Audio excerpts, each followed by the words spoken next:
नमस्कार विद्यार्थी मित्रांनो, आज आपण सूक्ष्म व स्थूल आर्थिक विश्लेषण पद्धतीतील फरक अभ्यासणार आहोत. विद्यार्थी मित्रांनो, सूक्ष्म आणि स्थूल आर्थिक विश्लेषण पद्धतीचा फरक अभ्यासताना पहिला फरक असा आहे की सूक्ष्म आर्थिक विश्लेषण हे वैयक्तिक उपभोक्ता, उद्योग संस्था, उद्योग यांचं अध्ययन करणारे शास्त्र आहे, तर स्थूल अर्थशास्त्र हे संपूर्ण अर्थव्यवस्थेचा अभ्यास करणारे शास्त्र आहे. दुसरा फरक असा आहे की सूक्ष्म अर्थशास्त्रामध्ये किंमत सिद्धांत, सीमांत विश्लेषण, एका विशिष्ट घटकाचं विश्लेषण, आंशिक विश्लेषण यांचा आधार घेऊन विश्लेषण केलं जातं. म्हणून सूक्ष्म अर्थशास्त्राला किंमत सिद्धांत, सीमांत विश्लेषण, व्यष्टी अर्थशास्त्र, आंशिक विश्लेषण अर्थशास्त्र या वेगवेगळ्या नावानं संबोधल्या जातं, ओळखल्या जातं.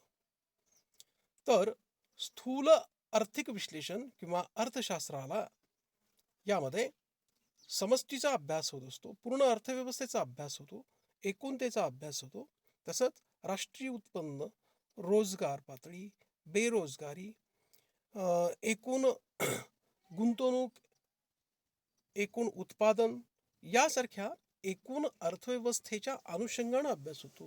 म्हणून याला स्थूल अर्थशास्त्राला किंवा स्थूल आर्थिक विश्लेषणाला समष्टी अर्थशास्त्र, समग्र अर्थशास्त्र, राष्ट्रीय उत्पन्न व रोजगार सिद्धांत, सामान्य संतुलन विश्लेषण पद्धत या वेगवेगळ्या नावानं ओळखल्या जातं. पुढचा फरक आहे तो म्हणजे सूक्ष्म विश्लेषण पद्धतीत किंवा सूक्ष्म अर्थशास्त्रामध्ये किंमत सिद्धांत, त्याला आपण मूल्य सिद्धांत म्हणतो, उत्पादन घटकांचे मोबदले यांचे विश्लेषण करणारे सिद्धांत, त्याला आपण वितरणाचे सिद्धांत म्हणतो, उदाहरणार्थ खंड सिद्धांत, वेतन सिद्धांत, व्याज सिद्धांत, नफ्याचे सिद्धांत या सिद्धांतांचा अभ्यास होत असतो. तर स्थूल विश्लेषण पद्धतीमध्ये राष्ट्रीय उत्पन्न, बेकारी, एकूण उपभोग, एकूण गुंतवणूक अशा एकूण अर्थव्यवस्थेचा विचार करणाऱ्या बाबींचा अभ्यास होतो. तसंच आंतरराष्ट्रीय व्यापार, बँकिंग व्यवस्था या बाबींचा अभ्यास हा स्थूल आर्थिक विश्लेषणामध्ये केला जातो. चौथा फरक आहे तो म्हणजे अर्थशास्त्रामध्ये कल्याण सिद्धांताचे अध्ययन केले जाते. कारण कल्याण ही विशिष्ट समाज, विशिष्ट व्यक्तिगत या अनुषंगानं एक विशिष्ट सूक्ष्म अध्ययन करून त्याचं विश्लेषण केलं जातं. म्हणून कल्याण सिद्धांताचं अध्ययन हे सूक्ष्म विश्लेषण किंवा सूक्ष्म अर्थशास्त्र या कक्षेमध्ये येतं.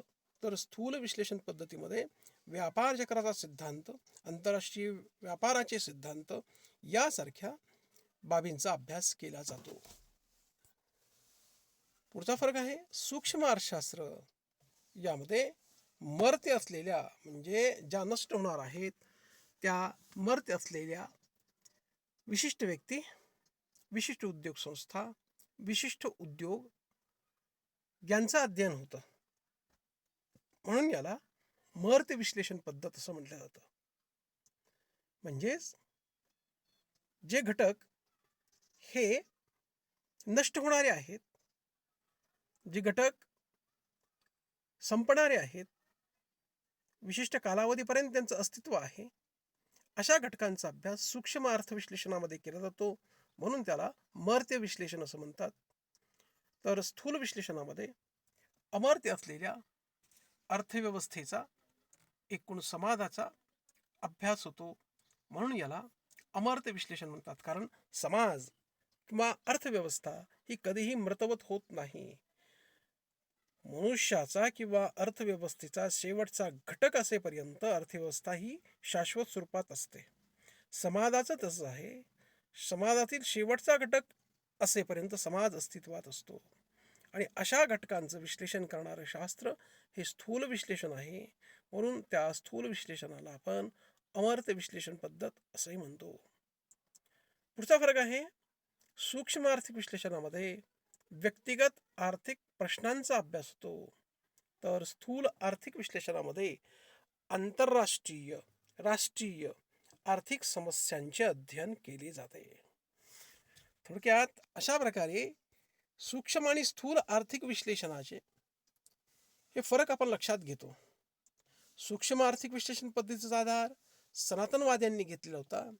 ॲडम स्मिथ असतील, रिकार्डो असतील, मार्शल असतील, यासारख्या वेगवेगळ्या अर्थशास्त्रज्ञांनी सूक्ष्म विश्लेषण पद्धत लक्षात घेऊन आपले सिद्धांत, आपले विचार मांडलेले आहेत.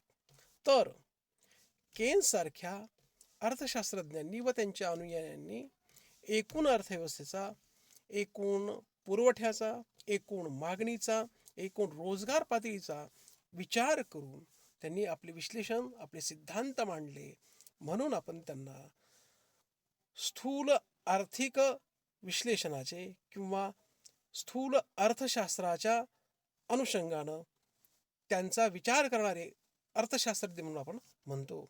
सूक्ष्म आणि स्थूल अर्थशास्त्र किंवा विश्लेषण पद्धतीमध्ये अशा प्रकारचा फरक असला तरी या दोन्ही विश्लेषण पद्धती महत्त्वाच्या विश्लेषण पद्धती म्हणून लक्षात घेतल्या जातात. थोडक्यात अशा प्रकारे आपल्याला सूक्ष्म आर्थिक विश्लेषण, स्थूल आर्थिक विश्लेषण या दोन्ही विश्लेषणाचा किंवा स्थूल अर्थशास्त्र व सूक्ष्म अर्थशास्त्र या दोन्ही अर्थशास्त्रातील फरक लक्षात घेता येतो.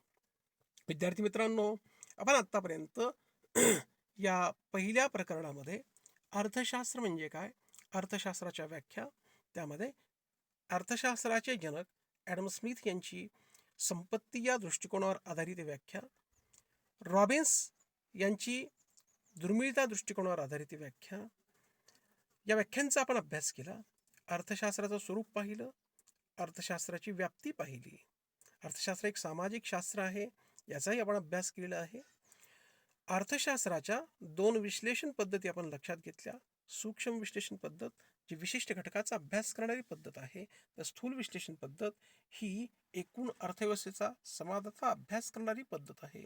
या दोन्ही अभ्यास पद्धतीचा आपण अवलंब केलेला आहे. अशा प्रकारे आपण पहिल्या प्रकरणातल्या या वेगवेगळ्या घटकांचा अभ्यास केलेला आहे. या ठिकाणी आपण थांबूयात मित्रांनो. धन्यवाद.